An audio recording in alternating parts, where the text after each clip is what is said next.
how do desktop apps fit in amidst mobile and web apps? And I mean the kind that you actually install on a physical piece of hardware. Well, it's kind of a blurry area, but I think that desktop apps still have a place.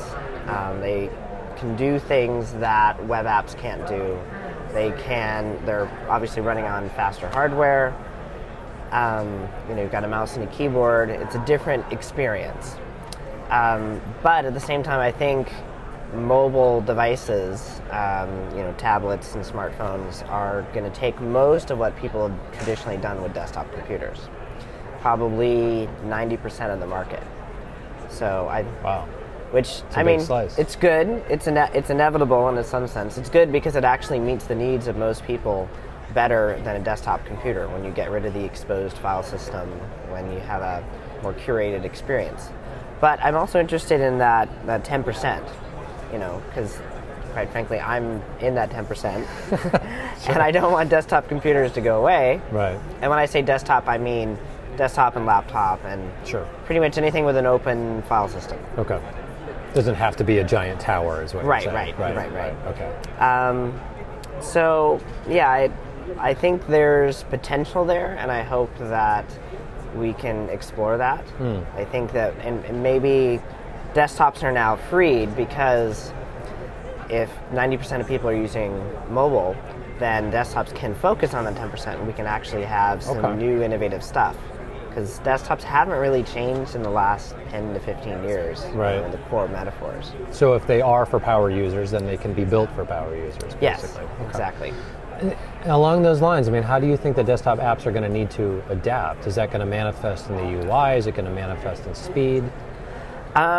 Certainly speed, definitely parallel processing, because our computers aren't getting faster, they're getting wider and more parallel. But that's coming along.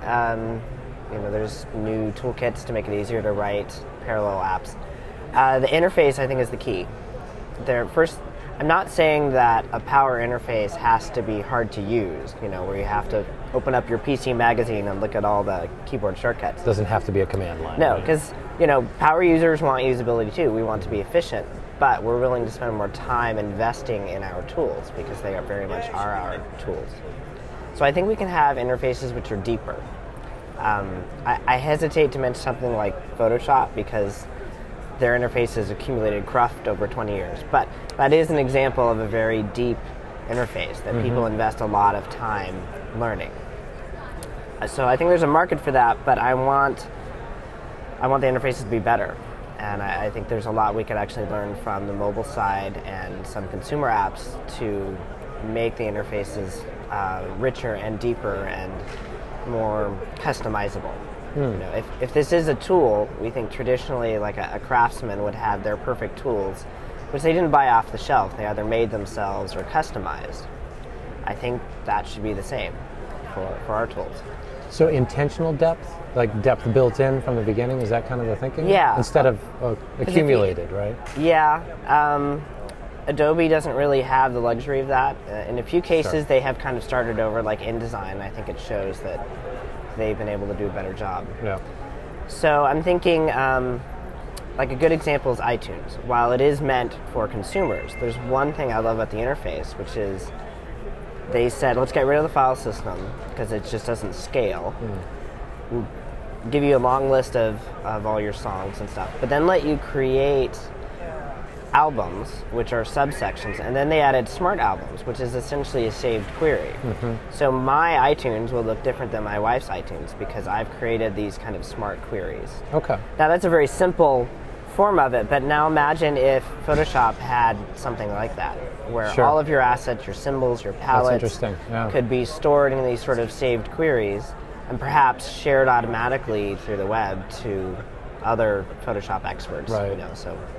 But it would be something, I'm sorry, it would be something more than just doing like a traditional profile. It would be much more customized, right? Yes. Is that the idea? So, and it may be that I need different sets of settings depending on what I'm working on. Sure, okay. That makes sense. So I think customization is going to be a big part of where we see desktop apps going.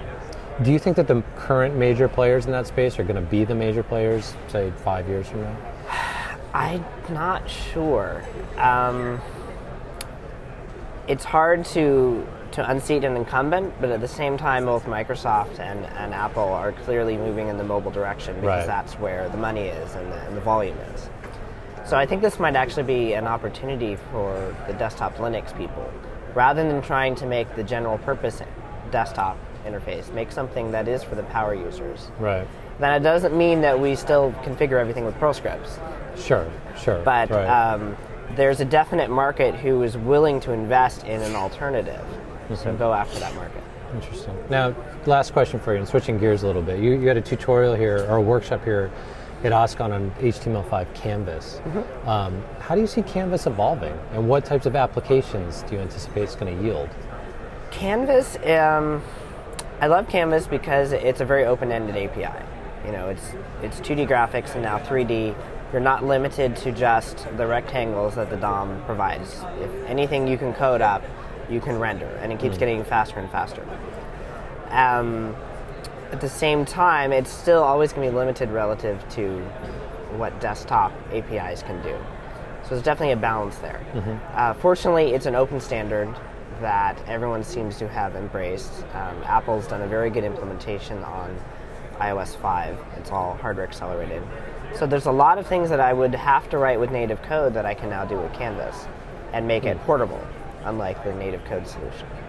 So I would actually like to see a Canvas implementation specifically for desktops. Not just in a browser, but where you could actually have Canvas code running inside of a desktop application. Oh, no kidding. How far off do you think we are from something like that? We have the technology today. It's more, do we have the desire to do it? Right. It's not a technical problem. It's, can we get, some people rallying around, I don't know, Chromium or one of the WebKit things and make a Chromium plugin that I can drop in the middle of my app very easily. Right. Well, thanks for joining us. Appreciate you taking the time. Good.